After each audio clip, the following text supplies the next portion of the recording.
Welcome sa Dries TV. Kung interesado ka sa ganitong news, huwag kalimutang isubscribe ang ating YouTube channel. Maraming salamat! Welcome back again sa ating YouTube channel mga kakimpaw, and sa update natin ito, ang pag-uusapan natin ay tungkol sa mga importanteng ganap kina Kim and syempre kay Paolo Avellino.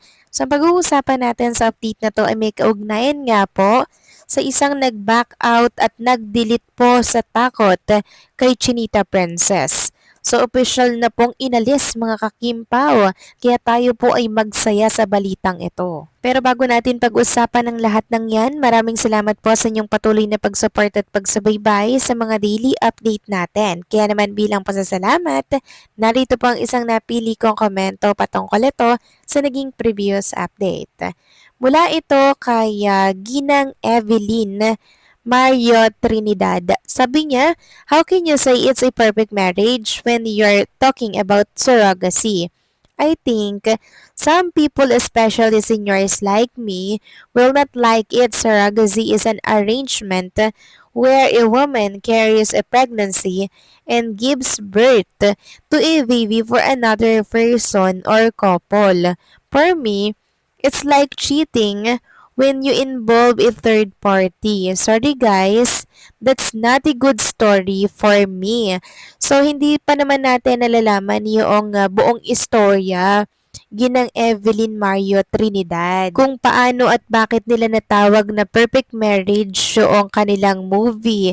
So siguro may dahilan at yun yung dapat nating malaman, 'di ba? Bakit tinawag na ganun? Sobrang nakaka-curious nga po yung atake, yung title, 'di ba? Ano yung magiging plot twist, ano yung story doon?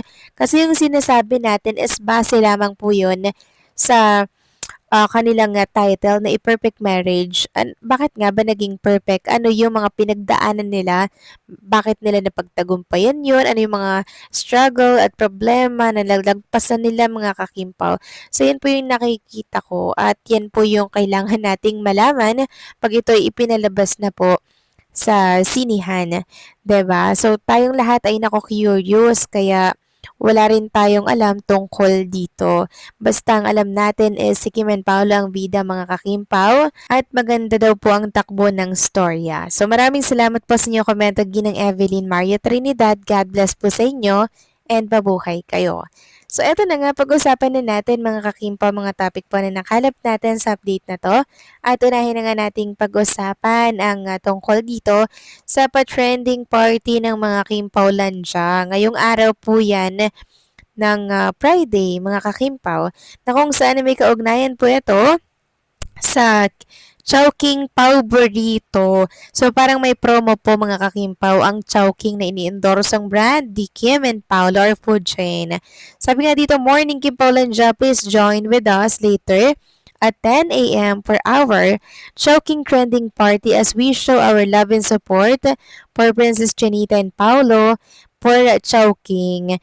So ayan po mga kakimpaw, paniguradong trending na naman po ang ganap ng Chowking dahil yan sa trending party ng mga Kimpaw fans.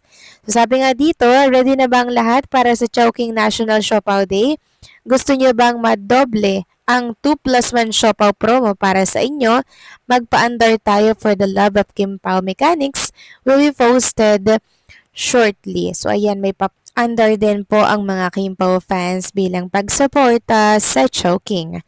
Samantalang next topic naman, pag-usapan naman natin mga kakimpaw ang tungkol naman dito sa nag-back out at nag-delete po ng post sa takot kay Dragon Chinita Princess.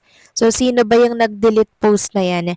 Sabi kasi dito sa post ng isang Kimpaw account, deleted post na natakot ata, himala, ngayon lang to natakot. So nabugahan daw po ng dragon mga kakimpaw kasi hindi nga daw po totoo yung chismis pero kinakalat daw ng pambansang Marites.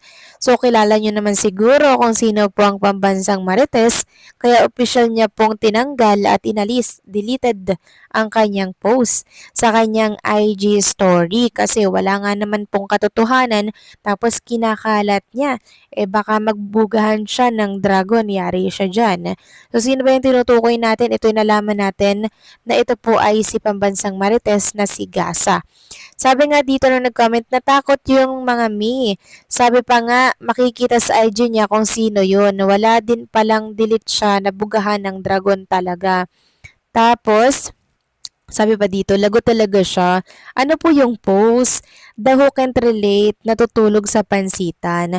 Tapos nag-comment yung nag-post na si Gasa nag-post kanina about sa Tisbon blind item. Pero wala na, deleted na. So kahapon kasi nakita naman natin, 'di ba?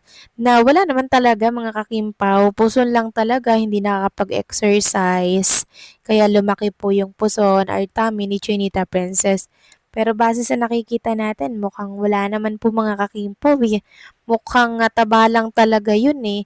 Kaya sabi ko nga po, mukhang nabukya tayo dun ah. Pero okay lang yan kasi marami pa naman pong plano talaga ni Kim and Paolo sa showbiz industry. Kaya hindi po natin kailangang malungkot. Kasi mas marami pa pong project ang pagsasamahan natin na si Kim and Paolo Avellino ang bida. Katulad na lamang po nitong para sa Metro Manila Film Festival na hindi pa nga natatapos ang shooting, pinagkakaguluhan na agad sa mundo po ng social media, di ba mga kakimpaw? And syempre, alam naman natin na pag kumilo si Chinita Princess, lagi po yang sigurado. Hindi niya po pagsisisihan yung mga kikilos niya. Talagang paghahandaan niya, pagpaplanuhan niya, kung papasok talaga siya sa ganyang mga bagay-bagay or sitwasyon sa kanyang buhay, 'di ba? Talagang kakaiba sa Chinita Princess, may paninindigan po talaga siya. At kung kailan niya po talaga plano, dun talaga siya mga kakimpaw magbubuntis. O 'di ba? Grabe si Chinita Princess, babaeng may paninindigan at kayang-kaya talagang iwanan ang alam niyo yun, yung naging ex niya, 11 years, tatagal nun na, pero nakaya niya mga kakimpaw na iwanan ng ganun. Grabe, ang tindi mga kakimpaw. Talagang hindi siya nang hinayang sa memories, 'di ba sa binuo po nilang mga plano at pangarap, 'di ba? Grabe si Chinita Princess. Kudos talaga po sa kanya mga kakimpaw.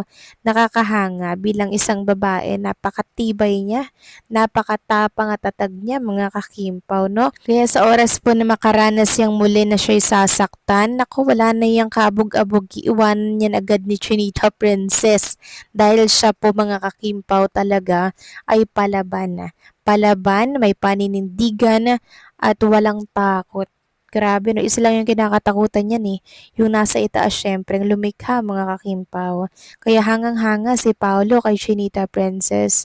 Kasi siya yung babae talaga na may paninindigan and kahanga-hanga, nakaka-proud na tayo po ay sumusuporta sa isang artista na talaga namang huwaran. Huwaran ng kababaihan na dapat maging matatag, dapat maging matapang. Kudos kay Chinita Princess. So kayo ba mga kakimpaw, ano masasabi ninyo dito? Please comment down below.